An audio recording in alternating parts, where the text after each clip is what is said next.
Hello dear student, welcome. तो अभी next topic हम लोग जो कर रहे हैं इंश्योरेंस का, एकदम खतरनाक वाला समय। इधर आग लग गई है, ऐसा बोला है, क्लेम है, कमीशन है, मिक्स इन्फॉर्मेशन दिया, एकदम मिक्स ऊपर नीचे दिया है। फिर 50% नेट प्रीमियम पे रिस्क निकालने का और 10% अलग से भी निकालने का। फिर इधर 2 ओपनिंग रिस्क भी दिया है, तो काफ़ी बड़ा समय। तो इंश्योरेंस में तुमको बेसिक मालूम होनी चाहिए कि जो तुम्हारा रेवेन्यू अकाउंट रहता है उसमें प्रीमियम आएगा, डिविडेंड आएगा, अदर इनकम आएगा, claim, commission, operating expense, bad debt, ये सब तुम्हारा फॉर्मेट है। तो प्रीमियम वाला अपन लास्ट में सॉल्व करते हैं। सबसे पहले अपन क्लेम को सॉल्व करते हैं। किसको सॉल्व करते हैं? क्लेम को। तो क्लेम का इन्फॉर्मेशन कहाँ दिया है पहले अच्छे से पढ़ते हैं। तो इधर क्या दिया है? Claim paid. कितना क्लेम दिया है? पेड 90,000। तो क्लेम पेड है तो 90,000 लिखने का। और याद रखने का हमेशा इंश्योरेंस में ना क्लोजिंग अमाउंट ऐड करने का और ओपनिंग अमाउंट माइनस करने का। इंश्योरेंस में क्लोजिंग ऐड होएगा और ओपनिंग माइनस होएगा। तो क्लेम का मैंने अमाउंट लिखा, तो इसको ऐसे टिक मार्क कर देता हूँ, 90 हो गया। फिर एक क्लेम इधर दिया है, claim admitted but not paid. इधर डेट दिया 31 मार्च, मतलब ये क्लोजिंग है। फिर एक क्लेम इधर किधर दिया है, ये 1/4 दिया, मतलब ये ओपनिंग है। तो ओपनिंग माइनस होएगा और क्लोजिंग क्या होएगा? ऐड होएगा। तो क्लोजिंग कितना है? 2,20,000।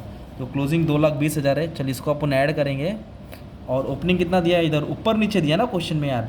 तो इधर क्लेम दिया ओपनिंग, इधर भी टिक मार्क कर लेता हूँ ताकि मालूम पड़ेगा ये चीज़ हो गया। तो कितना क्लेम दिया इधर मालूम है क्या? 1,02,000। 1,02,000। ये अच्छा खासा फॉर्मेट बना दिया तुम्हारे लिए, ताकि तुम लोग भी कॉपी करके एग्ज़ाम में प्रैक्टिस करके फॉर्मेट बना सकें। अब इसका क्या करने का है? ये दोनों को ऐड करेंगे, इसको माइनस करेंगे, राइट। 90,000 प्लस 2,20,000 और 1,02,000 क्या हो जाएगा? माइनस हो जाएगा। 1,02,000 क्या हो जाएगा तुम्हारा? माइनस हो जाएगा। ज़ीरो काम नहीं कर रहा यार। तो अपने को क्या मिलेगा? नेट क्लेम मिलेगा 2,08,000। ये तो 2,08,000 अपने को नेट क्लेम मिल गया, क्योंकि क्लेम रिसीव नहीं दिया अपने को, जिसको सॉल्व नहीं करेंगे, क्योंकि एक बड़ा सम आता है जिसमें क्लेम रिसीव दिया रहता है। तो ये अमाउंट जो है ना, क्लेम का अमाउंट, ये तुमको कहाँ उठा के लिखने का? डायरेक्ट तुम्हारे रेवेन्यू स्टेटमेंट में आ जाएगा, राइट। तो कितना है क्लेम? 2,08,000। तो ये सिंपल हो गया। तो अपन ने क्या किया? क्लेम पेड लिखा, क्लोजिंग ऐड किया, ओपनिंग क्या किया? माइनस किया। जो क्लेम का अमाउंट है वो उठा के हमने यहाँ लिख दिया।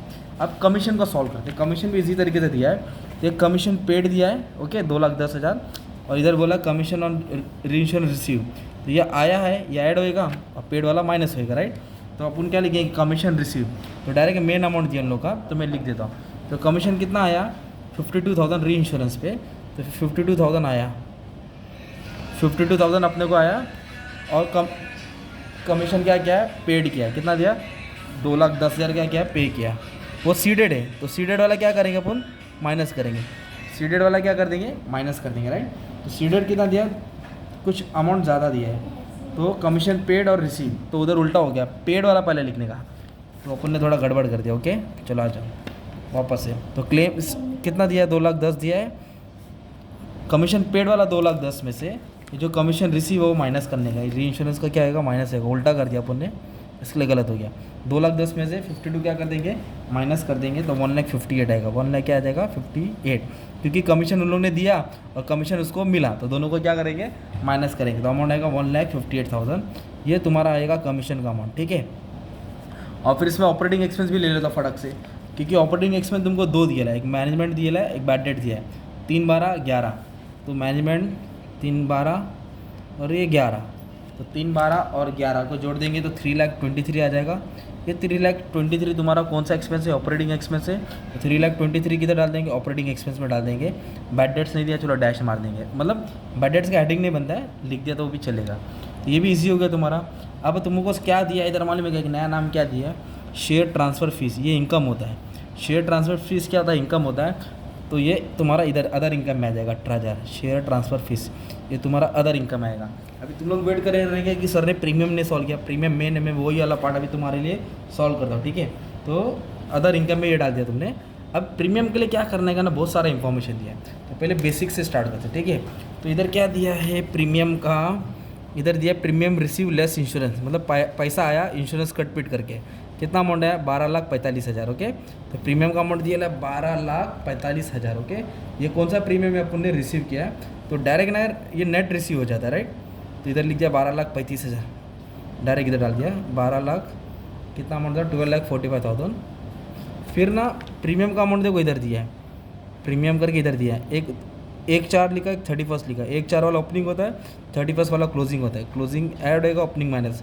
तो 1,50,000 ऐड करेंगे अपन, क्योंकि ये क्लोजिंग है और ओपनिंग कितना दिया मालूम है 1,40,000, ये 1,40,000 ओपनिंग बैलेंस है, ये क्या हो जाएगा तुम्हारा माइनस प्रीमियम आया क्लोजिंग ओपनिंग। ओके, तो 12,45,000 में से 1.5 लाख ऐड करेंगे, ओपनिंग है क्लोजिंग 1,40,000 माइनस करेंगे तो तुमको डायरेक्ट ना लेन देन करके नेट प्रीमियम मिलेगा, क्योंकि ये प्रीमियम पेड सब नहीं दिया राइट। तो ये अमाउंट यहाँ लिख देता हूँ, कितना दिया है 12,55,000 आ जाएगा, 12,55,000। तो इसको बोलेंगे नेट प्रीमियम, इसको ही क्या बोलेंगे अपन नेट प्रीमियम राइट। अभी इसमें से अपने को क्या माइनस करने का है, रिजर्व माइनस करने का, क्या माइनस करने का रिजर्व। तो ये जो अमाउंट आएगा ना वो तुम्हारा नेट प्रीमियम का अमाउंट रहेगा, वो वाला अमाउंट इधर ट्रांसफ़र करना है। तो अभी अपने पास रिस्क अलग अलग टाइप का दिया है, तो एक तो बोला 50% निकालो और एक तो 10% एडिशनल पे। तो 50% 10%, तो 50% किस पे निकालेंगे, जो अपन ने सॉल्व किया ना premium closing add opening minus solve करके जो 12,55,000 है उस पर 50% निकालना है। तो 50% बोलेगा तो कितना आएगा, इसका हाफ कर देंगे तो 6,27,500 हो गया राइट। फिर एडिशनल रिजर्व भी बोला है उन्होंने, एडिशनल रिजर्व कितना बोला है 10% बोला है। तो एडिशनल रिजर्व इधर अमाउंट दिया है, एडिशनल रिजर्व का अमाउंट दिया है 95,000, एडिशनल रिजर्व कितना 95 और रिजर्व फॉर ओपनिंग 4,70,000। तो 10% रिजर्व किस पे निकालने का है, अलग से निकालने का राइट। तो अपने को क्या निकालने का 10% रिजर्व निकालेंगे, तो 10% रिजर्व भी अलग से निकालना है। तो 10% रिजर्व निकालेंगे तो इस पर निकालना रहेगा, तो 10% आएगा, एक जीरो छुपा देंगे राइट, 1,25,500। तो टोटल कितना हो गया, इन लोगों को ऐड कर देंगे ना तो ये टोटल रिक्स हो गया 7,53,000 रिक्स हो गया। अभी इसमें से क्या माइनस करने का, ओपनिंग और एडिशनल रिजर्व माइनस करो। तो ओपनिंग रिजर्व कितना दिया था भाई, इधर ही दिए है, ये एडिशनल रिजर्व है ओके, और ओपनिंग देखो ना 1,4 बोला ना, तो ये दोनों लेस होगा राइट। तो 4,70,000 और 95, तो 4,70,000 और 95। तो ये जो अपना रिक्स निकाला अपन ने इसके ऊपर 50% 10%, उसमें से ओपनिंग और एडिशनल रिजर्व क्या कर दो, माइनस कर दो ठीक है। तो 7,53,000 में से 470 भी माइनस करो, 90 भी माइनस करो राइट। तो अपने को कितना आ जाएगा मालूम है, टोटल 1,88,000 आ जाएगा, 1,88,000 ओके। ये हो गया करंट ईयर का रिजर्व, कभी कौन सा ईयर होगा, करंट ईयर का रिजर्व। और ये करंट ईयर का रिजर्व प्रीमियम से माइनस करना पड़ता है, ये करंट ईयर का रिजर्व प्रीमियम से माइनस करना पड़ता है, तब जाके तुमको नेट प्रीमियम मिलेगा। क्या मिलेगा, नेट प्रीमियम 10,66,000। तो मतलब क्या किया, पहले 50% निकाला इसका, फिर 10% निकाला, तो ऐड कर दिया, और फिर जो भी ओपनिंग रिजर्व था और जो भी एडिशनल रिजर्व था माइनस किया, फिर ये वाला अमाउंट अपने को क्या करने का, नेट प्रीमियम से माइनस करने का, दैट इज़ 10,67,000 ओके। तो ये तुम्हारा क्या हो गया, रेवेन्यू अकाउंट में तुमने ट्रांसफर कर दिया। अब इसको बैलेंस करेंगे ना तो तुमको क्या मिलेगा मालूम है क्या, 10,67,000 और 18,000। तो इनकम साइड में इतना ही अमाउंट दिया है, इसको ऐड कर लेंगे तो 10,85,000 आएगा, ये तुम्हारा इनकम हो जाएगा। क्या हो जाएगा, तुम्हारा इनकम हो जाएगा। और 2,08,000 1,58,000 3,23,000 ये एक्सपेंडिचर है, क्लेम कमीशन, तो इसको अपन ने टोटल लिया तो 6,89,000 आ गया। तो अभी तुम्हारा क्या होगा, इनकम ज़्यादा राइट, इस दोनों को क्या करेगा माइनस करेंगे तो अपने को ऑपरेटिंग प्रॉफिट मिलेगा राइट। अपने को क्या मिलेगा, ऑपरेटिंग प्रॉफिट, दैट इज़ 3,96,000। कितना है, 3,96,000 ऑपरेटिंग प्रॉफिट आ गया। अब क्वेश्चन में क्या दिया मालूम है, एक्स्ट्रा इन्फॉर्मेशन दिया है क्वेश्चन में ना। क्वेश्चन में क्या बोला बच्चे लोग, profit and loss account appropriation, मतलब ये लास्ट ईयर का प्रॉफिट है, लास्ट ईयर का 39। तो लास्ट ईयर का प्रॉफिट क्या करना पड़ेगा, अपने को ऐड करना पड़ेगा। लास्ट ईयर का जो भी प्रॉफिट आएगा वो तुमको क्या करना है, ऐड करना है। तो टोटल हो जाएगा 4,35,000। कितना हो जाएगा, 4,35,000। फिर इधर एक चीज़ और बोला है, डिविडेंड पेड बोला है। देखो कंपनी ने क्या पे किया, डिविडेंड ऑन शेयर कैपिटल। तो dividend is amount distributed to the share holder, तो प्रॉफिट से बांटेंगे तो 70,000 डिविडेंड कम करेंगे। तो 4,35,000 में से 70,000 डिविडेंड क्या कर देंगे, कम करेंगे। फिर जो बैलेंस अमाउंट बचेगा ना, दैट इज़ 3,65,000। ये अमाउंट हम लोग कहाँ ट्रांसफ़र करेंगे, बैलेंस शीट में ट्रांसफ़र करेंगे। ये अमाउंट कहाँ ट्रांसफ़र करेंगे, बैलेंस शीट में। तो सबसे पहले क्या था, प्रीमियम लिखा, क्लोजिंग ऐड किया, ओपनिंग माइनस करके ये अमाउंट आया। इसमें से हमने रिक्स माइनस किया। रिक्स कैसे निकाला, पहले 50% 10% है ना, 50% बोला था, नहीं बोला रहेगा तो भी 50 लेना क्योंकि फायर है।